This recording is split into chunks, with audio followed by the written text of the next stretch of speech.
자, 오늘 사도행전 강의 16번째 부흥하는 교회라는 제목으로 말씀 나눌 때 여러분 은혜 받으시길 바랍니다. 지난 시간에는 아나니아와 삽비라의 죽음에 관련되어 있는 사건으로 인하여서 성도들이 두려워하는 상황이 발생하게 되었습니다. 두려움이란 죽음 때문에 두려웠다라는 것일까요? 아니면 하나님의 그 거룩하심 때문에 두려웠던 것일까요? 하나님의 거룩하심에 대한 심판에 대한 두려움입니다. 죽음이 아니라 결국 결론은 교회는 거룩해져야 하며 거룩해야 하며 거룩함을 유지해야 하고 정결해야 한다라는 것을 죽음이라는 심판을 통해서 우리는 교회는 깨닫게 되었다는 것이죠. 하나님의 거룩하심이 교회에서 우리 안에서 그대로 반영되어져야 됩니다. 다시 말해서 한 사람의 죄가 공동체에 미치는 영향이 얼마나 큰지에 대해서도 말을 하고 있는 것이며, 이 말은 우리가 한 몸을 이루었을 때 죽음도 같이 하게 되는 것이고 생명도 같이 하게 된다라는 운명 공동체에 대해서 말을 하고 있는 것입니다. 그러니까 옆 사람이 나와 운명이 된 것이에요. 한 가족이 되었습니다. 옆 사람에게 이렇게 인사하겠습니다. 당신 나의 운명입니다. 네, 운명. 우리 모두가 다 운명 공동체가 되었습니다. 네, 우리가 함께 하는 거예요. 함께. 죽음도 함께, 생명도 함께. 죄에 대해서는 한 사람의 문제로 보는 것이 아니라 우리 전체가 다 그 죄에 대해서는 민감하게 반응을 해야 됩니다. 죄에 대해서 관용을 베푸는 것이 아니라 죄는 죄로 여기며 또한 그 죄에 대해서 회개하고 돌아오는 자들에게 대해서는 어떻게 되겠습니까? 당연히 교회는 환영해 주는 거예요. 회개하고 돌아오는 자에게 우리 모두는 돌아온 탕자를 기억하시면서 사랑으로 용납하고 하나님의 자비로우심과 긍휼하심, 하나님의 속성 그대로 반영해 내야 하는 것입니다. 이때 교회는요, 위기가 찾아왔으나 영적인 위기 가운데에서 하나님께서 회개할 수 있는 기회를 주시고 그 회개를 하는 자들에게 있어서는 회개를 통하여서 다시 회복을 경험하게 하죠.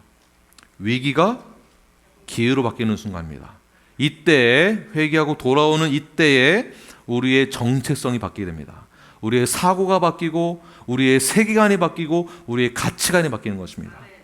우리의 체질이 변화가 되는 거예요. 체질이. 전과 후가 달라집니다.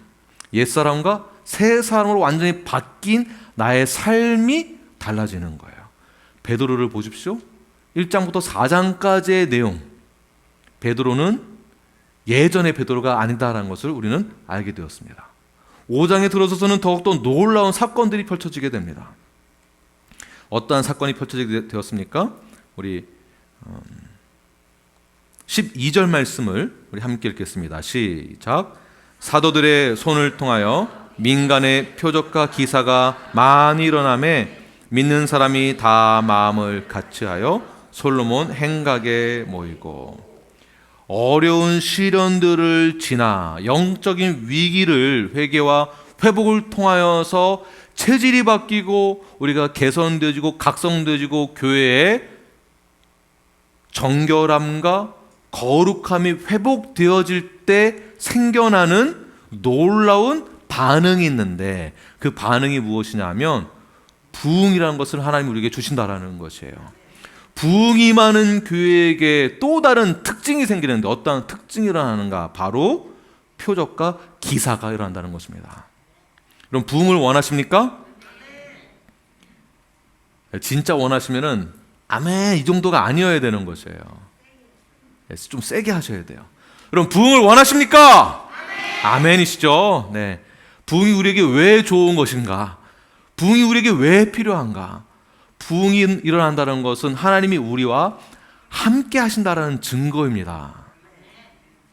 어떻게 부흥이 일어나는가? 그 특징이 표적과 기사가 일어나는 교회다라고 말을 하고 있는데요. 표적과 기사가 누구에게서부터 일어나고 있습니까? 성경 보시고 말씀하세요. 네, 사도들의 손을 통해서죠. 믿는 자들이 아니고 지금은 사도들의 손을 통해서 민간에게, 사람들에게 표적과 기사가 일어나게 되었다. 자, 누구에게서부터요? 사도들에게서부터. 하나님은 왜 사도들의 손을 통해서만 표적과 기사를 나타내신 것일까요? 왜? 여기서 인사이트를 찾아내는 것이 쉽지만은 않습니다. 왜 하나님은 사도들의 손을 통해서만 표적과 기사를 나타내셨는가? 네, 준비된 자이기 때문에 그렇습니다. 그리고 검증이 되었습니다. 옛날의 베드로가 아니거든요. 베드로는 옥에 갇혀 있을 때에도, 신문을 받을 때에도 내가 보고 들은 것을 말하지 아니할 수 없다라고 말을 합니다. 과거의 베드로 어떻습니까? 도망가던 자예요. 혹시나 나를 예수님의 제자로 알아볼까 봐, 나도 십자가에 매달릴까 봐 피하던 사람이에요. 그러던 그가 이제는 핍박 앞에 담대하게 나아가서 나는 복음을 반드시 전해야 된다라는 마음을, 담대함을 갖게 됩니다. 베드로가 이렇게 복음을 증거할 수밖에 없었던 그 이유는 진정한 예수님을 만났기 때문에 그렇죠. 하나님은 그 베드로를 본 것이에요. 하나님이 베드로를 이미 세우기로 작정하셨기 때문에 베드로 안에는 성령님이 역사하셔서 그가 담대하게 된 것입니다. 복음을 증거하게 됩니다.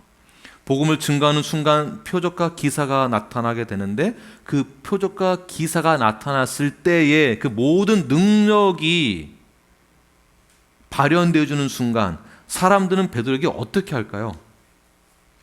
우와, 베드로만 따라다니겠죠. 어떻게 해서는 베드로에게만 달라붙어서 고쳐달라고 하겠죠.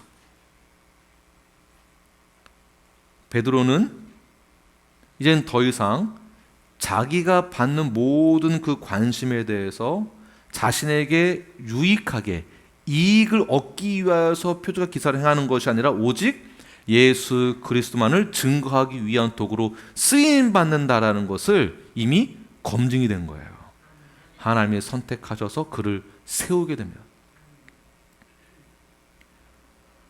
원래 표적과 기사는 누구에게서만 나타났던 것입니까? 예수님에게서만 나타났던 것이에요. 예수님에게서만, 예수님이 하던 사역이에요. 예수님이 하던 사역 중에 표적과 기사가 어떻게 나타났는가? 예수님의 3대 사역이라고 하는데요. 첫 번째, 3대 사역 중에 첫 번째 무엇입니까? 가르치고, 두 번째 전파하고, 가르치는 사역, 전파하는 사역, 세 번째 치유의 사역이에요. 가르치고 전파하고 치유하는 사역을 통해서 표적과 기사가 일어나게 되는 것이죠. 자, 베드로가 그렇다면 어떻게 표적과 기사가 나타냈습니까? 똑같은 거예요. 예수님이 베드로를 통해서 가르치고 전파하고 치유하는 사역을 하신 것입니다. 베드로가 하는 것입니까? 아니면 예수님 베드로를 통해서 하시는 것입니까? 통해서 하시는 거죠. 하나님께서 우리 교회를 세우시고 교회의 머리 되신 예수 그리스도가 몸된 교회와 함께 연합되어져서 사역을 합니다. 어떤 사역이 이루어져야 하는 것일까요? 가르치고 전파하고 치유하는 사역이 일어나는 것이에요. 교회가 치유하는 사역만 한다. 너무 극단적으로 쏠리게 되겠죠. 전파하는 사역만 한다. 선교만, 이것만 한다. 한쪽으로 치우치겠죠. 자, 세 가지 다 교회가 감당해야 하는 것입니다. 가르치는 사역, 제자 훈련, 말씀 선포 증거, 전파하는 사역, 전도입니다. 영혼 구원, 선교가 포함되겠죠. 전도, 영혼 구원. 그 다음에 치유하는 사역은 이웃의 필요를 채워주는 것이에요. 4장까지도 다 나누잖아요. 필요를 채워주고, 아프거나 마음에 연약함이 있거나 육신에 연약함이 있거나 어려운 분들을 위하여서 우리가 필요를 채워주는 사역을 하는 것입니다. 이때 하나님께서 사도들을 선택하시고 사도들에게만 표적과 기사가 일어나도록 사역을 할 수 있는 권위와 능력을 허락하여 주셨고, 그때 사람들은 베드로를 통해서 반응하게 됩니다. 복음을 전하고 필요를 채워주고 하늘 나라를 선포하는 순간 그들에게 나타나는 반응이 어떠합니까? 많은 사람들이 모이게 되죠. 많은 사람이 모이게 됩니다. 하나님이 리더를 세울 때 그렇게 세우시는 거예요. 자기 자신을 알리기 위해서, 자기 자신이 명예를 얻고자 하는 사역이 아니라 모든 것을 하나님께 영광을 돌리고 모든 이 능력은 하나님에게로부터만 왔음을 인정하는 자가 진짜 리더가 되는 것이에요. 내가 능력이 있어서 학벌이 좋아서 리더가 되는 것이 아닙니다. 하나님이 세우실 때 진정한 리더가 되는 것입니다. 모세가 죽은 이후에 그 다음 여호수아가 리더로 다음 세대로 세워질 때 아무도 여호수아가 리더가 될 거라 예상도 못했습니다. 여호수아가 얼마나 영향력이 있는지 아무도 몰랐습니다. 근데 하나님이 하시는 거예요. 하나님이. 여호수아 3장 7절 말씀 함께 읽겠습니다. 시작. 여호와께서 이르시되 내가 오늘부터 시작하여 너를 온 이스라엘 목전에서 크게 하여 내가 모세와 함께 있었던 것 같이 너와 함께 있는 것을 그들에게 알게 하리라. 예, 그들이 알게 하리라. 자, 무엇입니까? 여호수아가 잘나서 혼자 유명해진 것이 아니라 하나님이 선택하시고 세워지기로 결정한 순간 하나님이 모든 사람들에게 알게 해주겠다라는 거예요. 리더가 겸손해야 되겠죠? 자기 자신의 나약함, 연약함을 인정해야 되겠죠? 동시에 하나님의 전지전능하심을 인정하고 따랐을 때 하나님이 그 사람을 리더로 세워주는 것입니다. 내가 잘나서 되는 것 아니다라는 거지. 자, 그렇다라고 해서 너무나도 겸손하게 말하고자 할 때 이렇게 극단적으로 표현하신 분들이 계세요. 예를 들면 저는 절대로 안 돼요. 절대 안 돼요. 저는 시키지 마세요. 이건 겸손한 게 아니고요. 하나님의 전지전능하심을 무시하는 거죠. 어떻게 반응을 해야 되냐 하면 목사님 저는 아직 자격이 안 되지만 목사님 말씀하신다면 하나님이 목사님을 통해서 저에게 전달해 주신 거라 제가 믿고 저에게 그렇게 순종하라고 하신다면 제가 그 자격이 되도록 저 또한 최선을 다해 보겠습니다. 그 사역 제가 맡아서 해보겠습니다. 저는 부족하지만 주님이 나와 함께 하심으로 나는 할 수 있을 것 같아요. 저를 위해서 기도해 주세요 라고 반응을 해야 이것이 겸손한 자인 것이지 나는 절대 안 된다고 하시는 거가 비정상적인 거예요. 그 겸손한 게 아닌 거예요. 하나님이 세워서 하는 것입니다. 하나님이 모든 사람들에게 다 알게 해주신다고 했어요. 언제부터요? 내가 오늘부터 시작하여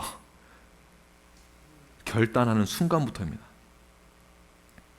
결단하는 순간부터 준비가 돼서 완벽하게 다 돼서 학벌이 좋아서 리더가 되는 것이 아니라 하나님이 세우시기로 작정한 순간부터 그는 리더가 되는 것입니다. 자, 표적과 기사가 이렇게 그 리더를 통하여서 나타나게 될 때 어느 정도까지 그러한 표적과 기사가 나타나게 되는가?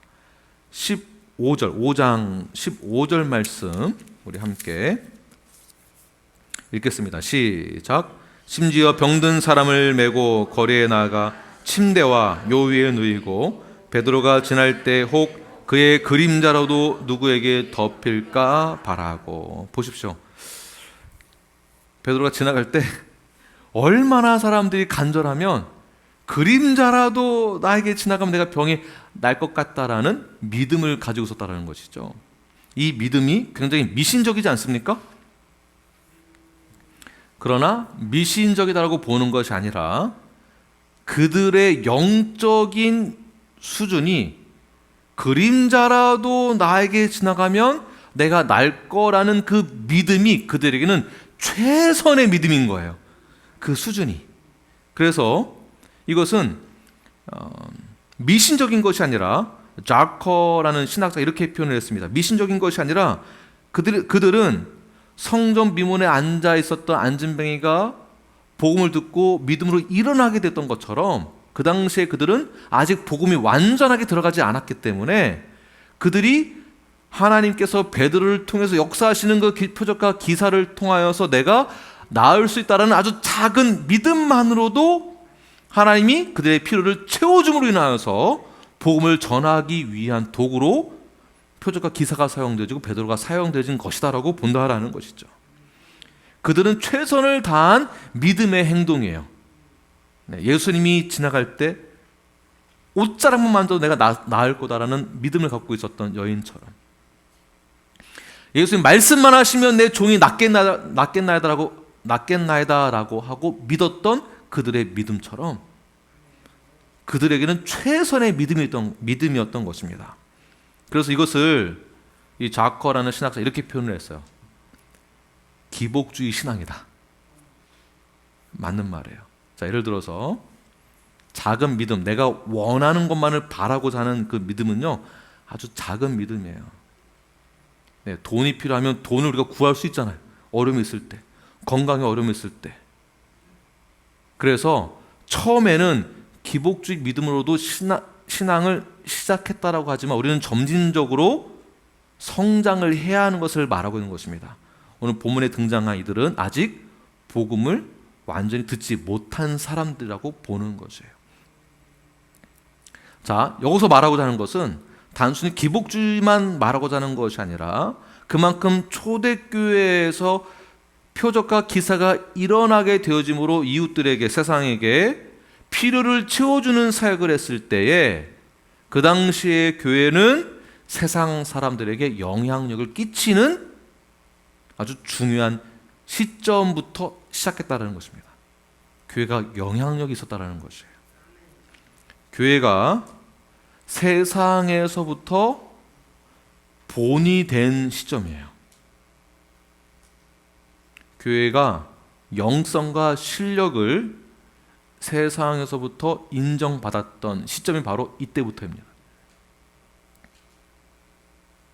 원래 교회는 처음부터 세상에서 빛이었었고, 원래 교회는 세상에서부터 거룩한 교회다, 영적인 능력 있는 교회다라고 인정을 받고 시작했습니다. 원래 교회의 모습이 이러해야 한다는 것이에요. 오늘날 교회가 어떻습니까?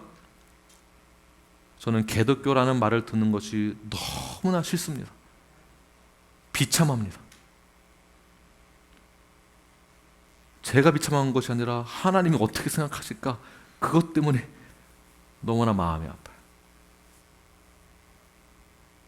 원래 목사는 어떠해야 합니까? 원래 교회는 어떠해야 합니까? 오늘 본문에서 무엇을 말하고자 하는 것일까요? 단순히 병이 나아서 부흥됐다라는 것만을 강조하는 것일까요? 아니면 하나님의 거룩하심에 대한 그 위대함을 말하고자 하는 것일까요? 원래 교회의 시작은 세상에서 빛으로 시작했습니다. 이미 우리를 하나님께서는 빛이라고 말씀하셨습니다. 교회뿐만 아니라 우리 모두가 다 빛의 역할을 감당할 때, 그때 부흥이 일어나는 것입니다. 그 역할을 감당할 때, 리더는 리더로서 역할을 감당할 때, 성도는 성도의 역할을 감당할 때, 빛의 역할을 감당할 때 교회는 부흥하는 것입니다. 이것이 교회에서 나타나는 표적과 기사입니다. 자, 시련을 통과한 후 준비되어진 교회는, 부흥하는 교회는 표적과 기사가 나타나고요. 표적과 기사가 꼭 병든 자가 낫다라는 것뿐만이 아니라 오늘날 저희들에게 있어서 표적과 기사는요, 진짜 이거 기적이죠, 기적. 우리 101 클래스에서 우리 형제님과 자매님이 뭐라고 말씀하시냐면 제자 훈련이 안 끝나면 좋겠대요. 제자 훈련을 계속 하고 싶대요. 아멘. 예, 이것이 기적이죠. 수아자매님, 옆으로 이렇게 째려보지 마시고 기적이죠? 네, 기적이에요. 제자훈련을 한다고 하는 것 자체가 기적이고요. 또 저희 교회가 2년 전을 한번 생각해 보세요. 2년 몇 개월 전. 오늘 저렇게 예배 드릴 수 있을 거라 생각했습니까? 전혀 그렇지 않습니다. 불안했었고요. 두려움했었습니다. 근데 지금 저희들이 무엇을 꿈을 꾸고 있습니까? 부흥을 꿈꾸고 있습니다. 하나님이 함께 하심을 꿈꾸고 있어요. 그것을 기대하고 있어요. 이 자체가 기적이에요. 이미 우리 안에서 표적과 기사가 나타나고 있습니다. 마음의 병이 있다가 마음의 병이 치유가 되어집니다. 성도와 함께 교제할 때 벌써 치유가 돼요. 행복해요. 평화와 안식이 있어요. 이것이 표적과 기사입니다. 하나님이 세우신 각 부서의 리더들이 있습니다. 그 리더들이 교회 안에서 검증되어지고 거룩함과 정결함으로 의무와 책임을 감당하고자 하고 있습니다. 이것이 우리 교회에서 나타나는 하나님이 세우신 리더이며 교회가 그렇게 검증되어져 가고 있다는 것이에요. 건강하게.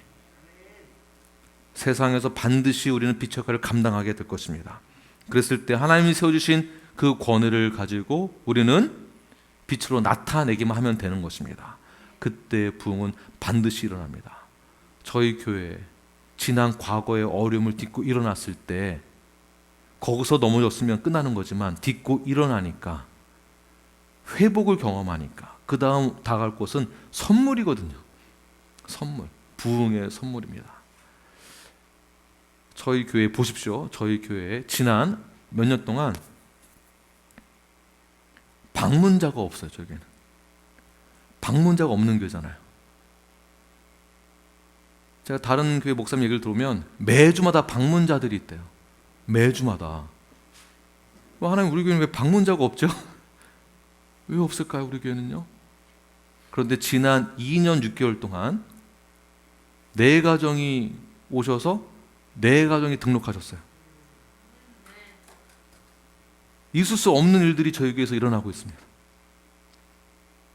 표적과 기사 아니겠습니까? 4가정이 등록하셨어요. 4가정 중에 1명 아직 등록 안 했구나. 이제 1명 등록하실 거야. 같아요. 그리고 또 방문 가정이 또 오셨어요. 하나님이 보내주신 것이고 우리는 말씀 그대로 전하고 가르쳤을 때 우리 교회가 점진적으로 기적과 표적, 기사가 나타나게 되는 것입니다. 점점 한 번에 빵 터뜨리는 게 아니고요.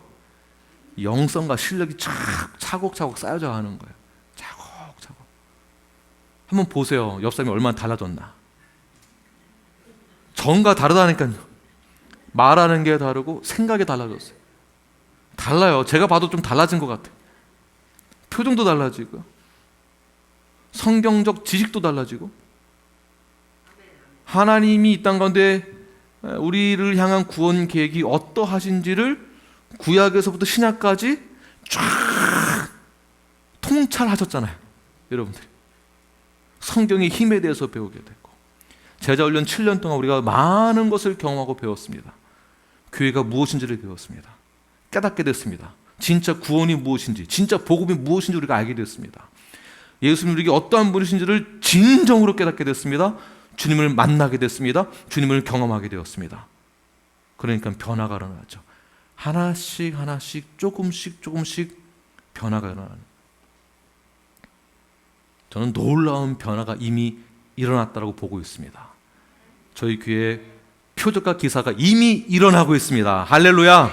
예, 이제는 저희들이 하나님이 이 땅 가운데 우리에게 계획하신 그 섭리와 계획 가운데 우리가 순종하고 따르기만 하면 되는 것이 이제는요. 다 이해가 되니까. 이렇게 순종했을 때 놀라운 변화와 축복이 저와 여러분, 각 개인과 가정과 우리 교회 가운데 임하기를 저는 간절히 축원합니다. 두 번째는 부흥하는 교회의 특징이 있는데 무엇이냐면 같은 마음이 된다는 것입니다. 같은 마음. 12절 후반절 보게 되면 믿는 사람이 시작. 믿는 사람이 다 마음을 같이하여 솔로몬 행각에 모이고, 자, 믿는 사람, 그 믿는 사람이 마음을 같이 했다. 자, 성령님 하시는 사역이 무엇이냐 하면 우리 모두를 하나로 일치시키는 사역이에요. 그렇다고 성격도 똑같이, 생긴 것도 똑같이, 생각도 똑같이 이런 뜻이 아니라 각 개성과 인격이 다 다양하지만 예수 그리스도 중심으로 살아가는 데 있어서 일치하게 만든다라는 거예요. 우리가 말하는 게 달라졌습니다. 본을 보이는 게 달라졌습니다. 어떻게 해요? 예수님처럼 달라진 거예요. 그러니까 상대방을 보면 과거에 옛사람이 보이는 것이 아니라 상대방을 보면, 우리 형제를 보면 누가 보이죠? 예수님이 보이는 거예요. 예수님의 우리에게 나타내 보여주신 그 사랑과 겸손함이 보이는 거예요. 우리 형제에게서 겸손함이 보이는 거예요. 그 겸손함 때문에 또 도전받아요. 아, 나도 우리 자매님처럼 겸손해야 되겠구나. 교만이 아니구나, 겸손이구나. 닮아가는 거예요. 이렇게 닮아가는 거예요. 아, 인내하는구나. 아, 정말 사랑이 많구나. 정말 충성되었구나. 믿음이 좋으시구나. 닮아가는 거예요. 우리가 서로가 서로 이렇게 본이 되어지는 같은 마음을 가지시는 저와 여러분이 되기를 간절히 축원합니다. 네. 우리가 믿음으로 고백하는 것은 죽음을 이기시고 부활하신 예수님을 나의 구주로 고백하는 것, 예수님만 바라보는 것, 그리고 같은 마음을 갖게 되어짐으로 같이 고백함으로 십자가의 길을 우리가 그렇게 걸어가게 되죠. 이웃을 내 몸처럼 사랑하게 됩니다. 그러니까 자발적으로 헌신하게 되고 자발적으로 섬기게 되는 것이죠. 누구를 위해서요? 나를 위해서가 아니라 공동체를 위해서, 주님의 몸된 교회를 위해서, 하나님의 나라를 위하여서 자발적이고 적극적이고 헌신적으로 섬기는 거예요. 헌신적으로. 뒤로 빼는 게 아니라. 그렇다면 어디에 헌신을 해야 되는가? 굳이 하나만 찝어서 이야기를 한다면, 지난주에 원래회 할 때 원래회 모이는 곳에도 멤버로 간다면 적극적으로 모이시는 거예요. 적극적이고 자발적이고 헌신적으로. 릴레이 기도회를 하기로 결정한 것은 예수님이 오늘서부터 예루살렘에 입성하여서 월요일서부터 이제 고난 주간, 순환 주간으로 시작됩니다. 순환을 당하는 한 주간이에요. 우리가 이 고난 주간 때 과거에는 막 금식기도 일주일, 새벽기도, 특별 새벽기도 막 이렇게 했는데, 지금 제가 요청하는 것은 몸으로 때우려고 하는 거 말고 실제로 한 주간 동안 주님을 묵상해 보자라는 거예요. 그래서 월요일서부터는 예수님의 행적에 대해서 성경 구절들과 기도 제목들을 올려드립니다. 그러면은 우리는 예수님을 묵상을 하고, 그가 이 땅 가운데 오신 이유, 왜 오셨을까? 왜 피를 흘리셨을까? 내가 누구라고? 내가 뭐라고? 그 하나님의 사랑하심과 예수님이 하나님의 그 사랑하심의 구원 계획을 실천하시고 성령님이 그것을 도와주셨던 것처럼 나는 무엇을 위해서 내가 살아가야 되는가를 묵상하시면서 기도하는 거예요. 기도하는 것에 대해서 우리가 함께 전 교인이 참여할 수 있도록 오픈했습니다. 그럼 어떻게 됐습니까? 적극적이고 자발적이고 헌신적으로 참여하는 거예요. 전 교인이. 그래서 사진도 찍은 겁니다. QR 코드로도 쉽게 할 수 있도록 복도에 나가시면 복도에 이제 매뉴얼로 적을 수 있도록 시트를 만들어 놨습니다. 여기에 전 교인이 쓰세요. 써놓으세요. 제가 기도하겠습니다. 그 기도가 우리 모두를 위한 기도이며 하나님의 나라를 위한 기도이며 여러분의 개인 기도이기도 합니다. 여기에 적극적으로 참여하시면서 의무와 책임을 감당하시는 거예요. 아멘이십니까? 이렇게 해서 붕화하는 교회가 같은 마음을 가지고 하나님의 나라를 위하여서 기복신앙에서부터 벗어나 뭐 달라고만 기도하지 마시고, 지금도 그런 분들이 계세요. 지금도 뭐만 달라고만 기도하시는 분들, 뭐만 달라고만 기도하지 마시고 기복신앙에서 벗어나 성숙한 신앙인으로서 주님과 연합되어진 하나님의 자녀로서의 역할을 잘 감당하시기를 바랍니다. 자, 이렇게 우리가 믿음 안에서 같은 마음이 되어졌다, 연합되어졌다, 일치가 되어졌다라고 했을 때 우리가 한 몸을 이루게 되면 여기에서 에너지가 생기잖아요. 힘이 생깁니다. 이 힘이 어디로 움직이게 될까요? 이 힘이 어떻게 작용되어질까요? 어디로 쏠리게 될까요? 어디에 관심을 갖게 될까요? 이 힘이 바로 예배에 관심이 갖게 되는 거예요. 예배에 집중하게 되는 것입니다. 예배. 자, 믿는 사람이 다 마음을 같이하여 어디로 갔습니까? 솔로몬 행각에 모이고. 솔로몬 행각 자주 등장하죠. 솔로몬 행각에는 특정한 장소에서 특정한 목적을 가지고 만나는 것이에요. 예수님도 솔로몬 행각에서 말씀을 가르쳤고요. 랍비들도 거기서 말씀을 가르쳤습니다. 어떤 말씀? 하나님에 대해서 전하는 것이에요. 말씀을 전하는 것. 안진뱅이가 고침 받고 난 다음에 간증을 하게 되죠. 있었던 일들을 다 이야기를 합니다.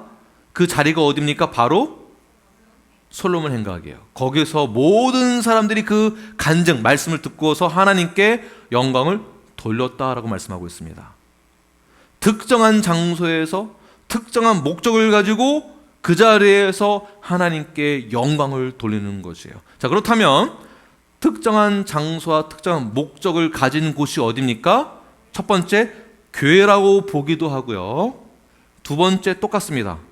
여러분들이 속해 있는 그 영역이 특정한 장소이고 특정한 목적으로 모인 곳이에요. 그곳이 바로 여러분 가정이기도 하고요. 여러분의 사업장이나 회사이기도 합니다. 여러분의 영역 가운데에서 여러분의 삶의 모습을 통하여서 하나님께 영광을 돌리는 삶의 거룩한 모습이 있어야 하는 것이에요. 일을 하면서 스트레스를 많이 받으시죠? 힘드시죠? 그때마다 나쁜 말 하지 마시고, 욕하지 마시고, 비난하지 마시고, 우리가 어떻게 하면 내가 처해 있는 이 자리에서 하나님께 영광을 돌릴 수 있을까를 생각해 보세요. 내가 손님을 대할 때, 커스터머를 대할 때, 일 처리를 할 때 정직하게, 진실되게, 충성되게 그 맡겨진 일들을 잘 감당내시길 바랍니다. 그것이 하나님께 영광 돌리는 일이에요. 부하 직원은 사장에게 어떻게 되겠습니까?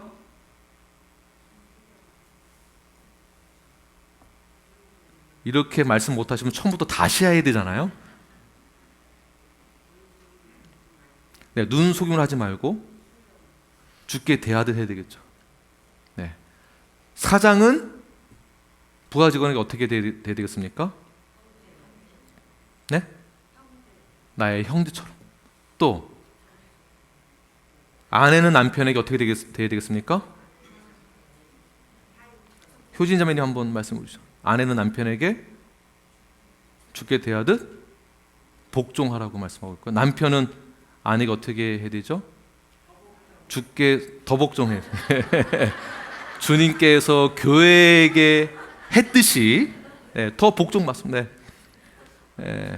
사랑하는 더 사랑하는. 자녀는 부모에게 어떻게 되겠습니까? 주께 대하듯. 부모는 자녀에게 노하지 않도록. 이런 것을 우리가 그대로 실천하는 거예요. 특정한 장소에서 특정한 목적을 가지고 실천을 했을 때 그 자리에서 하나님은 모든 영광을 다 받으시는 거예요. 그 자리가 어떤 자리입니까? 예배의 자리인 거예요. 예배의 자리. 동시에 우리의 삶을 통해서 그 자리에서 내가 복음이 되어서 복음을 전하게 되는 것입니다. 그래서 컨택 포인트를 만들자고 하는 거예요. 누가 만드는 것입니까? 믿는 자가 하는 거예요. 믿는 자가.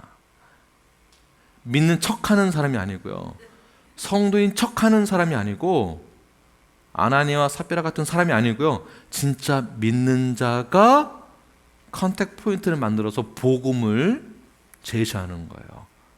말로도 하지만 삶으로도 정직하게, 교회를 속이려고 하지 말고, 형제를 속이려고 하지 말고 정직하게, 충성되게 복음을 전하는 것입니다. 어떻게요? 나의 삶으로. 나의 삶으로. 그런데 솔로몬 행각에 다 모였다라는 것은 어떤 뜻이 또한 그 안에 포함되느냐 하면, 베드로가 신문을 받고 나서 풀려날 때 조건부가 붙었습니다. 무엇입니까? 이제는 복음을 증거하지 말아라. 예수님 전하지 말아라. 가르치지 말아라. 만약에 복음을 전하다 걸리면은 너는 죽는다. 이런 뜻이 포함되어 있었죠. 자, 그런데 지금 어디에 모이고 있습니까? 수많은 사람들이 솔로몬 행각으로 모이고 있습니다. 복음을 증거합니다. 그들의 필요를 채워줍니다. 누가요? 하나님의 권능을 받은 사도들이 그들에게 표적과 기사를 나타냅니다. 누구처럼? 예수님처럼. 무슨 말입니까? 죽음을 각오하고 예배드린다라는 거예요. 그때야 죽음 각오한 거지만 지금 무엇입니까? 내가 조금 손해본다 하더라도 참여하는 거예요. 예배드리는 거예요. 내가 조금 피해본다 하더라도 모이는 거예요. 내가 조금 피곤해도, 내가 조금 바빠도 그 우선순위가 어디에 있어야 된다는 것이겠습니까? 예배하는 자리에 믿는 자들이 다 하잖아요. 믿는 자들이.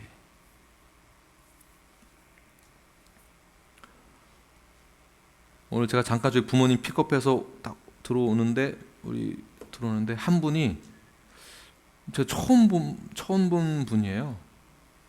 방황하시다가 바깥에 주차장에서 학교 건물 갔다가 이렇게 방황하다가 차에 타시더라고요. 그래서 기다렸다가 오시려나 들어오시려나 10시쯤에 제가 들어왔다가 잠깐 나와서 보는데 차가 안 보여요. 가셨어요.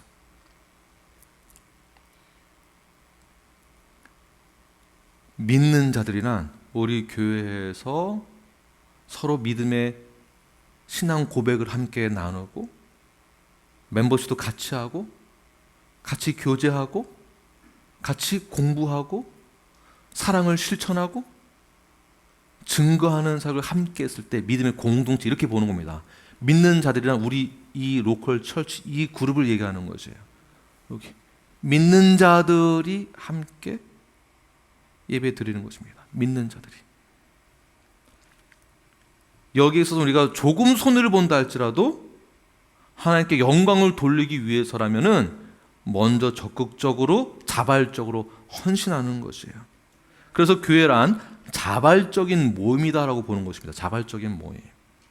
교회는 믿는 자들이 능동적으로 함께 모여서 하나님의 말씀을 실천하는 곳이 교회인 것이에요.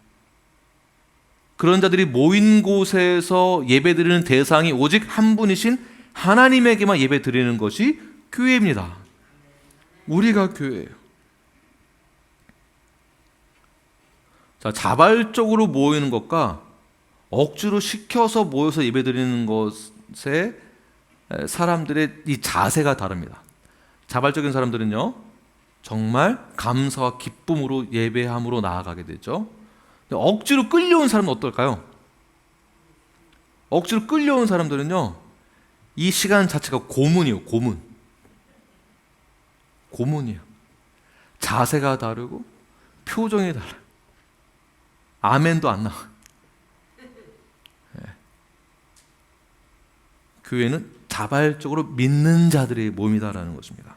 예배를 사모하고 하나님을 사모하고 말씀을 사모하고 예배에 대한 열정이 가득하고 이 시간만큼은 내가 하나님 앞에 내가 나아갑니다. 내가 그 말씀을 듣겠습니다. 받겠습니다. 그 은혜에 감사하는 그 마음으로 나아가는 자가 능동적이고 적극적으로 자발적으로 참여하게 되는 것이죠.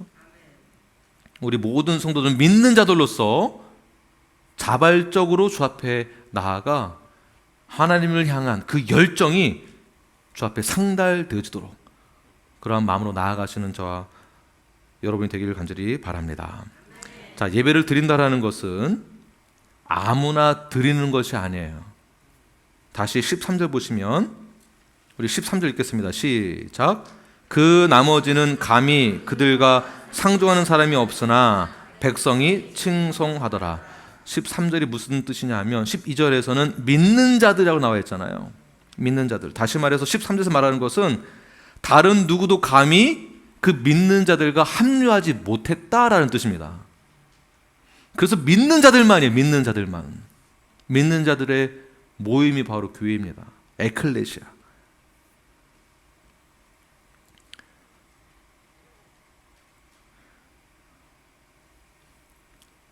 교회는 누구나 올 수 있습니다.